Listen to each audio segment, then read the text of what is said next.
Hi friends, मैं अमित शुक्ला आपके अपने यूट्यूब चैनल लेके स्टडी नोट में आप सभी का स्वागत है। आज हम आपको बीए द्वितीय सेमेस्टर 2022-23 का न्यू मॉडल पेपर आपके बीच में लेके आए हैं दोस्तों। समाजशास्त्र यानी सोशियोलॉजी का। सोशियोलॉजी में आपका ये फर्स्ट पेपर जो आपका है, इसमें आपको सबसे बड़ी बात है दोस्तों, आपका सोशियोलॉजी का पेपर चल रहा पेपर आपके बीच में लेके आ रहा हूँ दोस्तों कि आपके पेपर में किस तरीके से क्वेश्चन आने की ज़्यादा संभावनाएं होती हैं दोस्तों। इसमें आपका जो चैप्टर का जो आपका पेपर का नाम है दोस्तों, भारतीय समाज एवं मुद्दे एवं समस्याएं। भारतीय समाज मुद्दे एवं समस्याएं। उसमें कौन कौन से मुद्दे होते हैं और समस्याएं दोस्तों। जो छात्र छात्राएं पढ़ रहे हैं उनके लिए ये आसान होगा, जो नहीं पढ़ रहे हैं उनके लिए थोड़ा कठिन होगा, लेकिन कोई दिक्कत नहीं आएगी। आप लोग प्रश्न को देखकर अपने आप को आंसर तैयार कर लीजिए। इससे आपको बहुत ही ज़्यादा आपको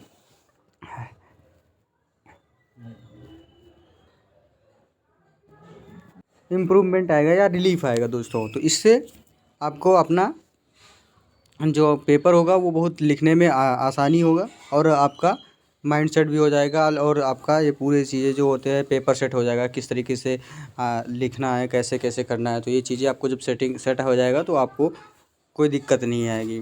तो दोस्तों बने रहे हमारी वीडियो के अंत तक। और अगर वीडियो जो हमारी वीडियो सब अभी तक सब्सक्राइब नहीं किया है दोस्तों, वो आप वीडियो को सब्सक्राइब कर दें और चैनल को सब्सक्राइब करके बेल आइकन को प्रेस कर दें, जिससे हमारे आने वाली वीडियो आप लोग को मिलती रहे। तो दोस्तों जो भी दिक्कत आ रही है वो हमारे कमेंट बॉक्स में आप लोग ज़रूर कमेंट करके बताएं कि आपको क्या प्रॉब्लम आ रही है। ये सारी चीज़ें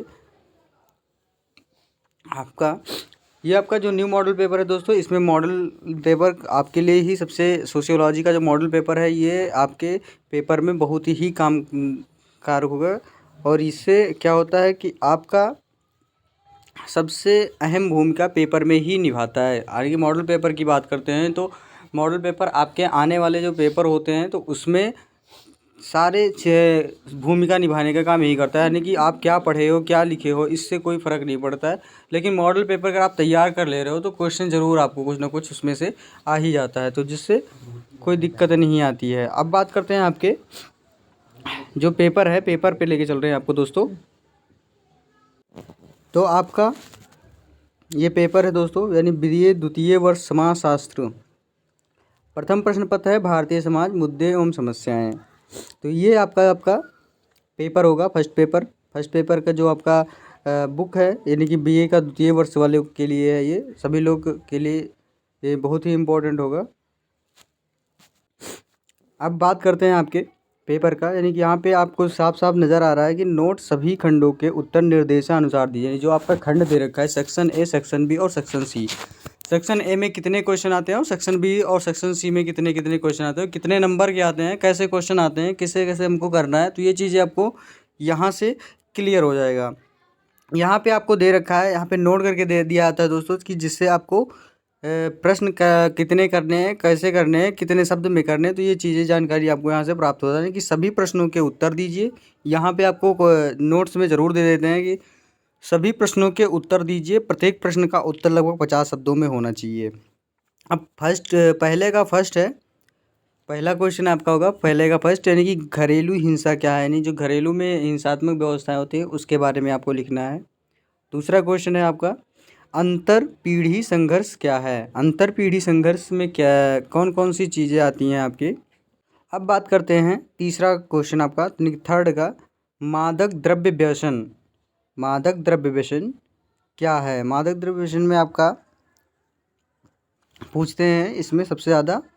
अब बात करते हैं आपका चौथा क्वेश्चन, यानी जातिवाद क्या है। जातिवाद में क्या क्या होती है, जातिवाद प्रथा कब कैसे हुई, तो ये चीज़ें आपको क्लियर करना है।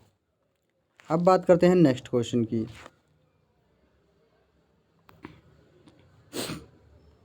नेक्स्ट क्वेश्चन है आपका दलित को परिभाषित कीजिए। दलित वर्ग के आते हैं उनको परिभाषित करना है आपको। अब चौथा क्वेश्चन है आपका लैंगिक असमानता से आपका क्या तात्पर्य है। लैंगिक असमानता और एक होता है अलैंगिक असमानता। लैंगिक और अलैंगिक ज़्यादा पूछे जाते हैं, इसमें लैंगिक पूछा गया आपका। तो ये कुछ क्वेश्चन आपको बायो से भी मिल रहे हैं आपके, तो लैंगिक और अलैंगिक बायो में सबसे ज़्यादा क्वेश्चन आपके आते हैं। तो इसमें आपका सिर्फ लैंगिक पूछा, जो भी बायो पढ़ रहे हैं उनके लिए भी ये थोड़ा रिलीफ होगा। अब बात करते हैं 7वें क्वेश्चन की, यानी कि अपराध को परिभाषित कीजिए। अपराध के बारे में आपको लिखना है कि किस प्रकार के कितने अपराध होते हैं, तो ये सारी चीज़ें इसमें आर्थिक कारण क्या थे, सामाजिक कारण क्या हैं। तो ये आपका हो गया दोस्तों अपराध के बारे में। अब बात करते हैं परिभोच्छा क्या है। परिभोच्छा के बारे में आपको क्या करना है, कैसे करने से लिखना है। तो परिभोच्छा के जितने भी पार्ट होते हैं सारे आपको यहाँ पे लिखने हैं। अब बात करते हैं 9वें क्वेश्चन की, यानी स्वायत्त श्वसन अपराध क्या है। यानी स्वायत्त श्वसन अपराध जो होता है किस प्रकार का होता है, ये अपराध किस चीज़ में आपका रिलीव करता है, क्या आपको इसमें कैसा दंड प्राप्त होता है, तो ये चीज़ें आपको जानना यहाँ पे आपको लिखना है। अब बात करते हैं 10वें क्वेश्चन की, क्षेत्रवाद क्या है। यानी कि क्षेत्र में जो आता है, क्षेत्र में क्या क्या चीज़ें होती हैं, तो ये चीज़ें आपका क्षेत्रवाद होता है। तो क्षेत्रवाद में तो क्वेश्चन तो आपके सारे अच्छे थे, क्वेश्चन को आपको केवल तैयार करना है कि कितने क्वेश्चन आते हैं। तो आपको जितने भी इसमें पढ़िए उतने कम होता है, लेकिन सबसे मोस्ट को इम्पोर्टेंट क्वेश्चन आपके बीच में लेके आया हूँ दोस्तों। अब ले के चलते हैं आपको सेक्शन बी की ओर। सेक्शन बी में कितने क्वेश्चन आते हैं, और अब तो बात थी सेक्शन ए की, यानी फर्स्ट क्वेश्चन था उसमें 10 क्वेश्चन थे। अब बात करते हैं सेक्शन बी की। सेक्शन बी में कितने क्वेश्चन आते हैं, यानी कहाँ पे आपको दे रखा है सेक्शन बी आपके है खंड पा गई है। अब है नोट, सभी प्रश्नों के उत्तर दीजिए, प्रत्येक प्रश्न का उत्तर लगभग 200 शब्दों में हो। दोस्तों वीडियो अगर अच्छी लग रही हो आप लोग को तो लाइक और सब्सक्राइब भी करते रहिए, साथ साथ चैनल को हमारे सब्सक्राइब भी कर दीजिए। अब दूसरा क्वेश्चन है आपका, लैंगिक असमानता के प्रकारों की व्याख्या कीजिए। लैंगिक असमानता के प्रकारों को व्याख्या कीजिए, अथवा दहेज के दुष्प्रभावों की विवेचना कीजिए। दहेज के जो दुष्प्रभाव होते हैं उनको विवेचना कीजिए। तो इस तरीके से आपका दूसरा क्वेश्चन होता है। आप चाहे इसको समझ आ रहे हैं ये करिए, या फिर अथवा करके ये करिए। अब बात करते हैं तीसरे क्वेश्चन में। तीसरे क्वेश्चन का कौन सा पेपर होता है, तीसरे प्रश्न में आपका आता है पिछड़े वर्ग का की क्या समस्याएं हैं। यानी पिछड़े वर्ग की समस्या के बारे में आपको यहाँ पे डिफाइन करना है, या और करके हिंदुओं में विवाह विच्छेद के क्या कारण हैं। यानी कि जो हिंदुओं में विवाह होता है उसके कितने विच्छेद होते हैं, कि विच्छेद का मतलब भिन्नता। तो इसके बारे में यहाँ आपको क्लियर करना है। तो ये आपका तीसरा क्वेश्चन में इस तरीके से होगा। तो दूसरे में 2 हो गए और तीसरे में भी 2 हो गए। तो 2 में से आपको एक करने हैं, चाहे आप ये पहला वाला करिए, ये आपका दूसरा वाला अथवा वाला करिए। अब बात करते हैं चौथे क्वेश्चन की। चौथे क्वेश्चन में आपका सदरलैंड के विभिन्न संपर्क सिद्धांत की व्याख्या। यानी सदरलैंड है महाशय हैं हमारे, सदरलैंड महाशय के विभिन्न संपर्क सिद्धांत की व्याख्या कीजिए, अथवा चौथे का अथवा क्वेश्चन है, या साइबर अपराध की अवधारणा को स्पष्ट कीजिए। साइबर अपराध के अवधारणा को यहाँ पे आपको क्लियर करना है। अब बात करते हैं 5वें क्वेश्चन की। इस तरीके से आपका चौथा क्वेश्चन हुआ। अब बात करते हैं 5वें क्वेश्चन की। 5वें क्वेश्चन में किस प्रकार के आए हुए क्वेश्चन आपके, आतंकवाद पर संक्षिप्त निबंध लिखिए। वेरी इंपॉर्टेंट क्वेश्चन आपका, पेपर का सबसे महत्वपूर्ण आपका क्वेश्चन होगा ये। आतंकवाद कभी भी ऐसा नहीं होता कि आपके पेपर में ना आए, कि शिक्षा शास्त्र यानी कि बात करते हैं समाज शास्त्र में आपके, सोशियोलॉजी में आपका आतंकवाद बहुत ही इंपॉर्टेंट है। ये आपको चाहे आपको शॉर्ट में मिले या फिर लॉन्ग में मिले या फिर आपको सेक्शन बी में मिले, तो तीनों खंड में से कोई ना कोई में से आपको ये आतंकवाद के बारे में आपको कोई ना कोई क्वेश्चन जरूर मिलेगा। तो ये हर साल आपको पूछा जाता है दोस्तों। अब आपका अथवा वाला क्वेश्चन है, सार्वजनिक क्षेत्र में भ्रष्टाचार के क्या कारण है। सार्वजनिक क्षेत्र में भ्रष्टाचार किस प्रकार का होता है। तो भ्रष्टाचार के बारे में आप लोग जानते हैं, कुछ बताना तो है, बस केवल आपको क्लियर करके लिखना है यहाँ पे। ये आपका 5वां क्वेश्चन हो गया। 5वें में भी आपके 2 थे, यानी कि मोस्ट इंपॉर्टेंट क्वेश्चन ये आपका होगा दोस्तों, ये आपका मोस्ट इंपॉर्टेंट होगा। अब बात करते हैं 6वें क्वेश्चन की। 6ठे क्वेश्चन में क्या आता है, 6ठे क्वेश्चन में आपका है विकास की परिस्थिति असंतुलन के प्रभाव की विवेचना कीजिए, अथवा पिछड़े वर्ग के कल्याण हेतु सरकारी प्रयासों का आलोचनात्मक परीक्षण कीजिए। तो ये आपका 6वां क्वेश्चन है कि पिछड़े वर्ग का कल्याण हेतु सरकारी प्रयासों का आलोचनात्मक प्रयास कीजिए। तो इससे आपको दोनों में से कोई एक लिखना होता है। तो ये भी आपका दोनों इंपॉर्टेंट क्वेश्चन, बहुत ही इंपॉर्टेंट क्वेश्चन है दोस्तों। तो ये आपका सेक्शन बी का आपके केवल इसमें आपके 5 क्वेश्चन थे। 5 में से आपको सारे आपके ये समझ में आए होंगे दोस्तों।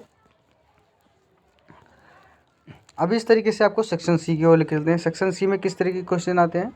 खंड सा आपका हो गया, या सेक्शन सी बोलिए। 3 खंड होते हैं दोस्तों, आपको बता दिया हूँ। खंड अ, खंड ब और खंड सा। तो इंग्लिश में कहते हैं सेक्शन ए, सेक्शन बी और सेक्शन सी। नोट: किन्हीं 2 प्रश्नों के उत्तर दीजिए। प्रत्येक प्रश्न का उत्तर लगभग 500 शब्दों में हो। यानी कि आपको केवल 2 प्रश्न ही लिखने हैं इसमें से, यानी कि इसमें भी आपके 5 क्वेश्चन होते हैं। इसमें आपको जो भी आ रहा है वो कर सकते हो, लेकिन क्वेश्चन तो आपको सारे पढ़ने हैं। जो भी आपको सबसे ज़्यादा अच्छा लग रहा हो, बहुत ही आपको डिफ़ाइन करने की आप क्षमता रखते हैं कि 500 शब्दों में हम कर सकते हैं, तो वो आप लिखिए। हम बात करें 7वें क्वेश्चन की। अपराध को परिभाषित कीजिए। अपराध को परिभाषित करना है यहाँ पे। अपराध और बाल अपराध के बीच अंतर स्पष्ट कीजिए। यानी कि अपराध क्या होता है और बाल अपराध क्या होता है, तो इस बीच में आपको अंतर स्पष्ट करना है। क्वेश्चन आपका भी आपका बहुत ही मोस्ट इंपॉर्टेंट क्वेश्चन है दोस्तों। 8वां क्वेश्चन है, मादक द्रव्य व्यसन से आप क्या समझते हैं? भारतीय समाज पर इसके प्रभाव को स्पष्ट कीजिए। यानी मादक द्रव्य व्यसन से आप क्या समझते हैं? भारतीय समाज पर इसके प्रभाव को स्पष्ट कीजिए। तो इस तरीके से आपका 8वां क्वेश्चन हो गया। 8वें क्वेश्चन में कुछ इस तरीके से था। अब 9वें क्वेश्चन में है, घरेलू हिंसा क्या है? घरेलू हिंसा के बारे में आपको लिखना है, या घरेलू हिंसा के बारे में स्पष्ट करना है। भारत में इसके स्वरूपों की विवेचना करना है कि स्वरूप और कारण होते हैं दोस्तों। तो भारत में इसमें आपको स्वरूप और कारण और सामाजिक प्रभावों पर इसमें दुष्प्रभाव के बारे में लिखना। 10वां आपका हो गया, दहेज एक सामाजिक अभिशाप है, व्याख्या कीजिए। इस तरह के क्वेश्चन आपके ज़्यादा पूछे जाते हैं कि दहेज एक सामाजिक अभिशाप है, व्याख्या कीजिए। अब बात करते हैं 11वें क्वेश्चन की। भारत में निर्धनता के प्रमुख कारणों को बताइए। यानी कि बात करते हैं कि जो भारत में निर्धनता क्यों होती है, कैसे होती है, किस प्रकार से की जाती है, कैसे हो जाती है। तो ये सारी चीज़ें आपको यहाँ पे डिफ़ाइन करके करना है। तो आपका ये से 11वां क्वेश्चन भी कंप्लीट हुआ। तो ये आपका सेक्शन सी के सारे क्वेश्चन थे। सेक्शन सी में आपको केवल इसमें से 2 क्वेश्चन करने थे। तो दोनों इसमें से आपको जो भी पसंद आ रहा हो, यानी कि आपको लिखने में जो भी मज़ा आ रहा है वो करिए। आपको जो भी थोड़ा लगे कि हाँ ये थोड़ा सहज लग रहा है, तो इस तरीके से आप लोग यहाँ पे अपना क्वेश्चन कर सकते हैं। अब बात करते हैं कि कैसे लिखते हैं क्वेश्चन को। तो ये चीज़ें आपको मैं नेक्स्ट वीडियो में ज़रूर बताऊँगा दोस्तों कि कैसे कैसे पहले करते हैं, कैसे क्वेश्चन कितने में करेंगे तो हमारा अच्छा अंक प्राप्त होगा। तो जितने भी आपको क्वेश्चन आ रहे हैं सारे आप पढ़ लीजिए। पढ़ने के बाद में आप लोग अपना पेपर तैयार करके उसका में लिखने में तो भाई मज़ा बहुत आता है क्वेश्चन कॉपी को, और नंबर भी उठता है। तो इससे आप लोग घबराइए नहीं, पढ़े रहिए क्वेश्चन को दबा करके और अच्छे से अपने आप को तैयार के लिए। और हाँ, सबसे बड़ी बात दोस्तों ये है कि वीडियो को लाइक नहीं किया है तो लाइक ज़रूर कर दे, और सब्सक्राइब भी नहीं किया तो सब्सक्राइब कर दे। सब्सक्राइब करके और चैनल को आगे हमारे बीच आप लोग बने रहे दोस्तों। यही हमसे आपसे यही उम्मीद रहेगी दोस्तों। और सबसे उम्मीद की बात यह है कि दोस्तों जो भी पढ़ रहे हैं वो अपना भविष्य को देखते रहें, जिससे कि आने वाले हर एक जो आपका समय चल रहा है बहुत ही इम्पोर्टेंट है दोस्तों आपके जीवन का। तो आप लोग, मेरी यही इच्छा रहेगी कि आप लोग अपना कुछ कर लीजिए, और यही रहेगी कि पढ़ लिख के आप लोग अच्छे से अपने आप को तैयार कर लीजिए। तो दोस्तों इस तरीके से मैं नेक्स्ट वीडियो में ज़रूर आऊँगा दोस्तों। और हाँ, सबसे बड़ी बात ये है कि आपको इसका PDF चाहिए तो आप लोग हमारे डिस्क्रिप्शन में बॉक्स में जाके वहाँ से आप लोग PDF प्राप्त कर सकते हैं। वहाँ पे आपको टेलीग्राम का चैनल दिया गया है दोस्तों, वहीं से आप लोग प्राप्त कर सकते हो। दोस्तों मैं अगली वीडियो के साथ ज़रूर आऊँगा। धन्यवाद दोस्तों, जय हिंद दोस्तों।